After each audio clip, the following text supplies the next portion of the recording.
নমস্কাৰ, মোৰ নাম অনুৰাগ প্ৰবীৰ ডেকা। মোৰ নাম শ্ৰী মাধুৰ্য ডেকা। মোৰ নাম শ্ৰী আস্থা বেজবৰুৱা। মোৰ নাম শ্ৰী কুমুদিনী বিধি। মোৰ নাম বিচিত্ৰা ডেকা। বিকশিত ভাৰত বিলেথান 2025 লগত সংগতি ৰাখি আমি জাতীয় বিদ্যালয় টিহুৰ তৰফৰ পৰা এই ব্যৱস্থাপনাটো হাতত লৈছোঁ।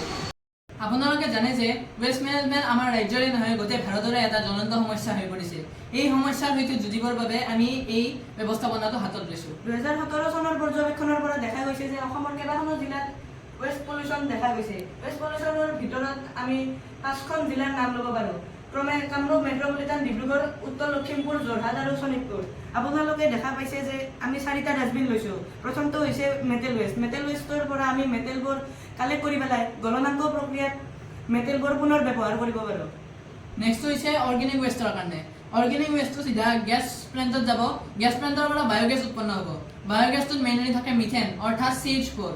এই বায়'গেছৰ পৰা আমি CNG উৎপাদন কৰিব পাৰোঁ। CNG হৈছে কম্প্ৰেছ নেচাৰেল গেছ। CNG আমি পেট্ৰল ডিজেলৰ ঠাইত গাড়ীত ব্যৱহাৰ কৰিব পাৰোঁ। আৰু এটা হৈছে লাইটনিং আমি যোনবিলাক অফ গ্ৰিড লোকেশ্যন আছে, অফ গ্ৰিড লোকেশ্যনবিলাকত আমি ইলেক্ট্ৰিচিটিৰ জেগাত বায়'গেছটো ব্যৱহাৰ কৰিব পাৰোঁ। নেক্সট আপোনালোকে দেখা পাইছে যে পেপাৰ ৱেষ্ট। পেপাৰ ৱেষ্টৰ পৰা আমি পেপাৰবোৰ কালেক্ট কৰি পেলাই পচন সাৰ হিচাপে আমি ফাৰ্মত ব্যৱহাৰ কৰিব পাৰোঁ। নেক্সট আপোনালোকে দেখা পাইছে প্লাষ্টিক ৱেষ্টৰ কাৰণে। প্লাষ্টিক ৱেষ্টবিলাক আমি কালেক্ট কৰি পেলাই ড্ৰাই ৱেষ্ট ক্লাছৰত যাব। ড্ৰাই ৱেষ্ট ক্লাছৰ সেইবিলাক ক্ৰাছ হৈ পেলাই বিটুমেন নামৰ পদাৰ্থৰ লগত মিহলি হৈ পেলাই ৰাস্তা বনোৱাৰ কামত ব্যৱহাৰ হ'ব।